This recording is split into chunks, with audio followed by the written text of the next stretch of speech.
just wanted to share with you a quirky tip that I do on a lot of my remodels. The end of the job at the remodeling, the paint is typically the last thing, that and punch lists.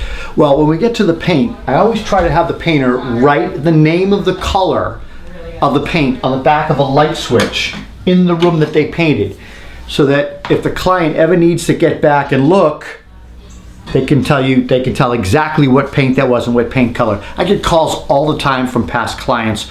Hey, what was the paint color we did the living room in? I don't know. Now I just tell them to pull the light plate off and look on the back. It's a great tip. It's something you could do at home. It's something that you guys could do on your job site yourself. It's just a neat little thing, and I find it super useful. Have a great day, guys. Bye.